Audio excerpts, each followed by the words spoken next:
Roda assim. Tum, tum. Tum, tum. Tum, tum. Mas antes de começarmos o vídeo, um pequeno recado. Não se esqueça de se inscrever e deixar o sininho de notificações ativado. Se você gostar dos vídeos, curta e compartilhe com seus amigos. Vamos ajudar o canal a crescer e trazer conteúdo de qualidade para mais pessoas. Então, sem mais enrolação, vamos nessa. Fala galera, meu nome é Roberto, você não tá em choque. E hoje a gente vai começar a matéria de contador síncrono. Serão 2 aulinhas, tá? Hoje vai ser uma introdução, aí na próxima a gente vai fazer umas coisinhas um pouco mais complicadas. Mas não tem problema, a matéria é bem simples, tá? Bem, antes da gente ir lá pro software para simular, né? Porque essas coisas é meio ruim analisar no papel, é melhor simular. Vamos entender uma coisinha. Eu tô com 2 flip-flops aqui, né, no desenho, JK, só para explicar uma coisinha para vocês. Percebam, o contador síncrono, ao contrário do contador assíncrono, ele possui os seus clocks, dos seus flip-flops, interligados entre si. Isso significa o quê? Se, uma vez que eu der o pulso aqui, ele pode ser por borda de subida, borda de descida, nesse caso aqui do exemplo é borda de descida, tá? Mas tanto faz. Uma vez que eu der esse pulso, esse flip-flop aqui, na configuração que ele vai estar, ele pode alterar a saída Q, só que esse outro aqui, ele também vai alterar junto. Então, o que vai depender mais da minha sincronia, para eu fazer com que minha tabela verdade do código BCD, né, ela seja gerada, não é mais a sincronia de uma saída do anterior ligando na do próximo, no clock da do próximo, e aí eu tenho um clock primário aqui que vai controlando tudo. Nesse caso, como todos os clocks estão interligados entre si, eu preciso bolar uma metodologia para fazer com que as minhas entradas, ora elas sejam ativadas de uma forma que mexa no meu flip-flop e com isso repercuta numa saída específica que eu quero. Ora, eu posso bloquear esse flip-flop para que ele não atue, certo? E a partir disso eu faço a minha combinação para gerar os meus números. Visto isso, então eu preciso de muito mais análise combinacional nesse circuito, apesar dele ser sequencial. E aí olha que interessante. Eu estou aqui na tabela verdade para vocês para mostrar uma coisa muito importante. Imagina que eu tenho 4 flip-flops, certo? 4 números de contagem. Então, o menos significativo, ou seja, o LSB, ele vai ser quem? Vai ser esse Q0. E o meu Q3, ele seria o MSB. Tá? Vamos supor, por exemplo, tá? Que esse daqui é o LSB, certo?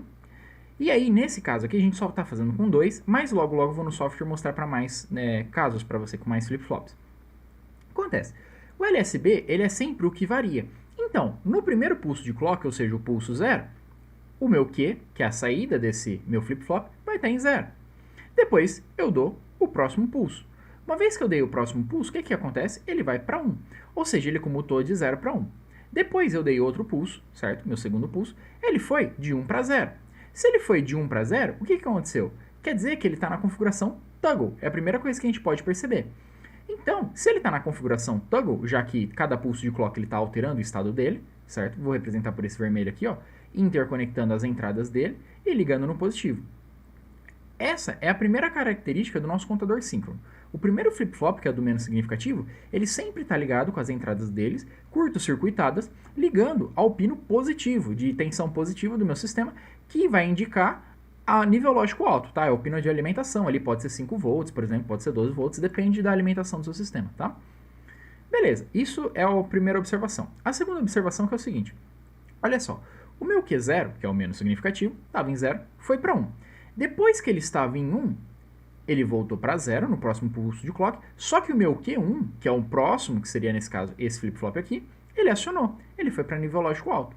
E olha só que interessante, vamos voltar aqui o esqueminha. Quando eu estava com o meu Q0 em 0, tá? Essa tabela verdade aqui é uma tabela verdade normal de contagem, tá? De 0 até 15, tá? Se vocês perceberam, não tem muita diferença. Eu só estou analisando ela baseado no nosso flip-flop, tá bom? Então, olha só, quando eu estava de 0 para 1, eu dei um pulso de clock que ele está na configuração toggle. Depois, de 1 para 0, quer dizer o quê? Que esse 1 que estava nesse flip-flop, ele se repercutiu no próximo, nesse outro aqui. Se ele se repercutiu nesse próximo, só pode então, já que eu não sei o que está conectado aqui na entrada, só poderia ser nível lógico alto. Só que perceba que antes aqui na entrada do meu Q1, ele estava 0, certo? Nesses outros 2 casos aqui. Então, se ele estava 0 antes e foi para 1, quer dizer que a saída desse meu Q, ela repassou aqui para esse meu outro. Vou colocar em outra cor para vocês. Isso implica o quê? Isso implica que o meu flip-flop, que é o próximo, ele vai depender do meu anterior, certo? Na saída dele, ligando nas entradas. Até aí parece muito similar ao contador síncrono, assíncrono. Só que você vai perceber uma coisa muito interessante, que é o seguinte. Depois eu estava em nível lógico alto aqui, legal. Aí, ó, continuando aqui a nossa contagem, eu fui para o próximo pulso, certo? De clock. Nesse próximo pulso de clock, o que aconteceu? Ele estava em nível lógico alto, manteve em nível lógico alto, só que aí o meu flip-flop anterior, que é o Q0, ele estava em 0, e aí ele passou para nível lógico alto. Então, olha só, eu tenho esses dois em nível lógico alto, certo? Que é o Q0 e o Q1. No próximo pulso de clock, ambos vão para 0. Então é como se ambos resetassem. Só que olha o Q2, que interessante, ele foi para nível lógico alto. Então o que eu estou percebendo? Eu estou percebendo aqui que meu Q0, quando ele resetava, fez com que meu Q1 for para... E aí o meu flip-flop anterior, que é o Q0, ele estava em 0, e aí ele passou para nível lógico alto. Então, olha, se você for dando os pulsos de clock aqui, vamos pular um pouquinho a tabela, vai dando os pulsos de clock, acompanha comigo. Quando eu tenho os três Q2, Q1 e Q0 acionados, olha só nesse caso aqui, ó, os três estão acionados. No próximo pulso de clock que eles resetam, o que acontece? O meu Q3 ele aciona. Ou seja, quando uma pré-condição para que eu acione o próximo flip-flop, ou seja, a saída dele vá para nível lógico alto, é que os meus flip-flops anteriores, eles estejam em nível lógico alto. E aí no próximo pulso de clock, todos os anteriores resetam, e esse de análise, o mais significativo, ele acaba indo para nível lógico alto. Então, uma condição que eu tenho que colocar no meu circuito é essa, e o que eu preciso fazer para que eu coloque ela no meu circuito? Eu preciso adicionar uma porta lógica, um sistema combinacional. Só que perceba, como é simples, porque eu tenho que obrigatoriamente ter todos em nível lógico alto. E que porta lógica ou sistema combinacional que identifica que tudo está em nível lógico alto e aí só assim eu vou ter nível lógico alto na saída? Uma porta AND. Isso significa o quê? Que a partir do meu segundo flip-flop, todos os outros flip-flops que vão ter aqui pelo resto do circuito, eles necessitam de um circuito combinacional com porta lógica AND, ligando quem? A saída dos anteriores, ou seja, dos meus flip-flops anteriores a essa AND, e ligando aonde? Na entrada JK do meu próximo flip-flop. Então, o contador síncrono, apesar dele parecer ser difícil para você analisar dessa forma da tabela, o que você vai ter que fazer? A partir do segundo flip-flop, os próximos você vai ter que ir adicionando portas lógicas AND e ligando as saídas dos seus flip-flops anteriores, tá bom? Então, para a gente não ficar na teoria, vamos agora na prática ali do software para ver esse circuito rodando. A few moments later. Então, para esse exemplo aqui, o que eu montei? Eu montei 3 flip-flops, já que a gente vai fazer primeiro com 3, depois a gente vai com 4 para entender melhor, tá bom? Então, o que acontece? Eu tenho que ter um contador síncrono. Qual que é a primeira condição? Todos os clocks têm que estar interligados entre si. Então, se eu sei que todos os clocks estão interligados entre si, basta eu colocar aqui, né, um gerador de clocks, certo? A partir disso, eu interligo todos os clocks entre si.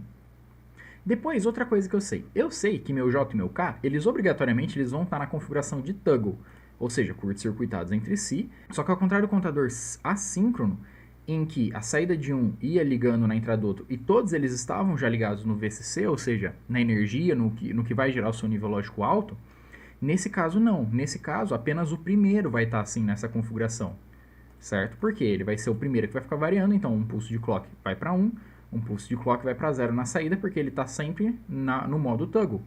Os outros não, eles vão depender do quê? Da saída do anterior. Então, aquela configuração que a gente levou, a gente fez o quê? A saída do meu anterior, ela tem que ir numa porta AND, e aí eu ligo na entrada JK curto-circuitada do próximo. Nesse caso aqui, para esse flip-flop, sendo esse daqui o menos significativo, perceba, eu deixei naquela configuração do flip-flop invertido, tá?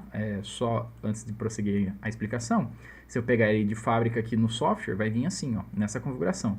Eu fiz o que? Eu inverti, apliquei, né, o espelho nele. Por quê? Porque a gente vai analisar do menos significativo para o mais significativo. Senão, ia ficar ao contrário, seria do menos para o mais significativo aqui. Aí ia confundir a nossa contagem, tá? Então, esse daqui é o menos significativo. Então, eu tenho que fazer o quê? Eu tenho que ligar ele numa porta AND, e dessa porta AND eu vou ligar em quem? No próximo. Só que AND de um só negócio é a mesma coisa que eu curto-circuitar ele diretamente. Então, basta eu ligar a saída do meu menos significativo no próximo flip-flop. Porém, agora, para o próximo, o que eu vou ter que fazer? Eu vou ter que ligar a AND, porque aí eu vou ter duas saídas. Eu vou ter a saída referente a esse flip-flop e a esse flip-flop. Então, o que eu tenho que fazer? Eu tenho que pegar, ligar elas, certo? Puxar aqui do mesmo ponto. estou ligando essa saída desse e desse, ligando numa porta AND. Essa porta AND, por sua vez, ela vai acionar aqui o meu J e o meu K desse flip-flop aqui, ó, do próximo, certo? E aí, de onde que eu vou tirar os sinais para que eu possa gerar o meu código binário? Você vai tirar do seu Q, nesse caso. Ah, Roberto, no contador assíncrono, a borda de subida ou de descida fazia diferença na minha análise. Nesse caso, faz diferença? Não, não faz. Isso é muito legal, porque aí você evita uma dor de cabeça enorme, que é aquele negócio de combinações possíveis. Pode ser borda de subida, pode ser borda de descida, não tem problema. Só que para o contador síncrono crescente, o que é que você vai fazer? Você vai fazer essa configuração, vai colocando flip-flop, a partir de segundo você vai ligando porta AND, que relaciona na entrada a saída dos flip-flops anteriores e liga na saída dessa AND para o próximo flip-flop, tá? Você vai utilizar a porta Q para retirar os seus números, certo? Da sua contagem. E todos os clocks estão interligados entre si, tá bom? Beleza, então você pode ver, ó, 0, 0, 0. Quando eu der o primeiro pulso de clock, quem que está na configuração toggle? Apenas esse daqui, porque ele está diretamente ligado no VCC. Então, perceba, 1 em 1 na entrada, configuração toggle. É 0 na saída, deu um pulso em nível lógico alto, porque ele está acionando em borda de subida. Beleza, o que é que vai acontecer? Ele vai identificar que estava em 0, vai comutar, foi para 1. Então, agora, no próximo pulso, eu vou fazer o quê? Eu vou fazer com que esse daqui, já que ele estava em 1, ele vai para 0. Só que esse daqui, ele está lendo 1. Então, como os clocks estão tudo interligados, o que vai acontecer? Ele vai identificar 1 aqui, e aí ele vai passar esse 1 para essa saída. Por enquanto, está 0 e 1 aqui. Então, se está 0 e 1, minha AND vai receber 0 e 1, vai ter como saída 0, e o próximo ainda não vai estar acionado na configuração toggle, tá? Depois eu dei o próximo pulso, ou seja, eu estava no número 1 em decimal, né, fazendo a conversão. Agora eu estou no número 2 em decimal, você vê que a contagem acrescentou de mais 1. E aí, olha que interessante. Eu fiz com que aqui estava 1, foi para 0. Aqui estava 1, foi para... aqui estava 0, na verdade, na saída dele, foi para 1. E aí eu consegui comutar agora, está em 1 e 0. Esse daqui, ele, no próximo pulso de clock, ele estava em 0. Ele vai ler que ele estava em 0 e ele vai comutar para 1. Esse daqui, por sua vez, perceba que ele agora ele está desligado, porque ele está recebendo 0 do anterior. Então, se ele está desligado, por assim dizer, né, na configuração toggle que ele recebe 0, não vai alterar a saída dele. Então, na próxima vez que eu der o pulso de clock, só esse vai se alterar. Esse daqui vai se manter. Então, ó, dando o pulso de clock, ótimo, ambos alteraram. Agora, olha só o que acontece. Nesse caso, eu vou ter esse daqui com saída 1, esse daqui também com saída 1. Então, quando eu der o pulso de clock, o que, que vai acontecer? Eles vão alterar, porque ambos estão recebendo nível lógico alto nas suas entradas, então eles vão comutar para 0. Só que, por enquanto, o que está acontecendo? Estou recebendo 1 na AND, estou recebendo 1 em ambas as entradas da AND, e estou repercutindo 1 também aqui para a entrada desse flip-flop.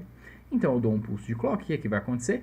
Ele automaticamente lê esses 1s que estavam aqui, e aí ele faz essa alteração. Ah, Roberto, mas fisicamente não vai cair em sincronia, porque esse pulso aqui dessa AND pode demorar até chegar ao pulso de clock. Sim, e é por isso que dá certo.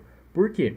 Além da nossa análise, o delay que você vai ter até atualizar essas saídas para essa AND já enviando aqui o sinal, essa AND acaba ganhando em quesitos de velocidade. Então, acontece que ocorre primeiro essa alteração, e aí depois ela se altera e desliga esse flip-flop, por assim dizer, manda 0 na entrada dele. Mas como o clock já foi, a borda de subida, então não tem problema, tá bom? Perceba também que é impossível você fazer um contador desse se você tiver um acionamento de clock por nível, tá bom? Porque aí você não vai conseguir ler certinho no momento, tá? A partir do momento que aqui passar a ser 0, lascou, você vai ter um problema aí na sua sincronia, tá? Bem, então, ó, agora você dando o próximo pulso de clock, ele reinicia a contagem. Então foi 1, 1, 0, 1, 1, aqui olhando essa parte, e aqui, ó, ele reinicia a contagem de novo, reseta. Tá bom? Então é sempre essa lógica que você vai fazer. Vamos expandir agora o circuito? Vamos colocar mais um bit para a nossa contagem. Como é que eu faço então, Roberto? Muito simples. Basta adicionar um flip-flop aqui. Você vai colocar ele na configuração toggle, certo? O clock dele vai ligado aos outros clocks, certo? Já que eles são o mesmo. E aí você vai fazer uma porta AND, aqui eu vou pegar uma porta de 3 entradas. Por que 3 entradas, Roberto? Porque quantos flip-flops eu tenho antes desse que eu quero acionar? Eu tenho 1, 2, 3. Então são 3 entradas que eu vou ter. E relembrando de onde vem ligadas essas entradas, das saídas dos meus flip-flops. Então o que é que eu posso fazer? Eu posso pegar e aí eu ligo na saída desse, eu ligo na saída, vou colocar aqui, ó, na saída desse, e eu ligaria na saída desse daqui. Aí, o que é que eu vou falar para você? Eu vou falar uma coisa que é mais inteligente. Em vez de a gente ligar tudo isso, como é um circuito combinacional, poxa, eu pegar e fazer o E entre essas duas saídas e ligar individualmente naquele flip-flop de 3 entradas, ou eu já pegar essa pontinha aqui, essa saída, dá na mesma.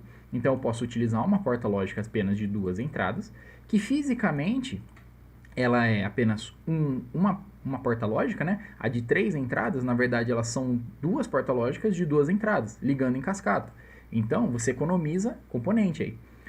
E aí o que você faz? Você pega esse sinal de saída, certo? Do seu anterior, aqui dessa porta AND, e aí você pega do próximo flip-flop. Pronto. Aí você liga na saída do seu AND na entrada do seu flip-flop mais significativo aqui do circuito. E de onde que eu pego bits de sinal? Sempre do que? Se for contagem crescente, tá bom? Lembrando disso. Pronto. Agora, fazendo o teste, ó. 1, 2, 3, 4, 5, 6, 7, ó. Perceba, nível lógico alto, nível lógico alto, nível lógico alto. Repassou tudo para as ends. Então essa daqui vai acionar. 8, 9, 10, 11, 12, 13, 14, 15. Resetou a contagem, tá bom? Então, é só fazer isso. Ah, quero colocar mais um bit. Não tem problema nenhum. Vamos pegar aqui, vamos colocar mais um flip-flop. Modo toggle. Vai pegar aqui, ó, o clock. Vai ligar. Vai pegar mais uma porta lógica AND. Vai colocar aqui. Vai pegar a saída da anterior. Do último flip-flop. E vai ligar na entrada. De onde eu tiro o meu bit de sinal? Meu bit de sinal eu tiro do quê? Então, simulando de novo para vocês verem. Mesma coisa. 1, 2, 3, 4, 5, 6, 7, 8, 9, 10, 11, 12, 13, 14... 15, aí ó, vai acionar, acionou, 16. E assim continua a contagem infinitamente. Tá, e agora, como é que faz o decrescente, Roberto? Eu quero ver o decrescente. Agora, se você quiser o decrescente, olha que dificuldade, basta você ligar no Q barra.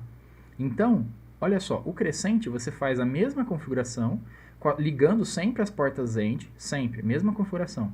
E a sua parte crescente de contagem está no Q. Sua parte decrescente está no Q barra. Olha só que legal. Então, você pode fazer assim, ó. Olha aqui embaixo, ó. Aqui enquanto você contou foi para 1, aqui foi para 14, estava em 15. Agora, ó, de novo, 2 aqui, 3 aqui embaixo e a mesma coisa. Você vê que ele vai fazendo o processo de decremento no Q barra e de incremento no Q normal. Então, a gente tem o nosso contador crescente e decrescente, tá bom? Então, essa é a configuração que você tem que fazer. Só que ainda tem uma outra forma que você pode fazer o contador decrescente, que é você pegando o Q barra e você ligando ele nas portas AND ou no próximo, e aí a contagem você vai fazer de quem? Você vai fazer pelo Q. Então, se você quiser também usar o Q tanto para crescente como para decrescente, você só tem que fazer um mecanismo em que, em vez de você usar o Q hora para as ANDs, você vai usar o Q barra, tá? Então, vou desenhar aqui para vocês. Pronto, voltei aqui com o circuito. Não mudei nada, tá, gente? O que aconteceu? Ó, continua tendo os flip-flops aqui. Perceba, o primeiro flip-flop continua ligado na alimentação, assim, VCC normal. Você tira ele da saída Q dele o seu sinal, tá? De todos eles, na verdade. Você tem o quê? Você tem agora o seu Q barra ligando no próximo, ou então ligando nas ANDs, tá? Mesma coisa, continua sendo porta lógica AND. Você tem o Q barra ligando ali e enviando para o sinal do próximo. E os clocks todos interconectados entre si, ó. Perceba, os clocks dele são os mesmos, tá? Então, essa é a mesma configuração. A única coisa que eu mudei do esquema anterior, que agora vai ser decrescente, e em vez de eu estar ligando o Q na AND ou no próximo, na entrada do próximo, eu estou ligando o Q barra. Só que eu continuo pegando quem? Aqui, da minha saída aqui, o meu sinal. Então, dando play aqui para a gente simular, ó. Beleza, resetou a contagem. Ó, 6, 5, 4, 3, 2, 1, 0. Resetou a contagem. Está funcionando normal o nosso contador decrescente síncrono, tá bom? Bem, próxima aula a gente continua. Até mais. Qualquer dúvida, você deixa no comentário.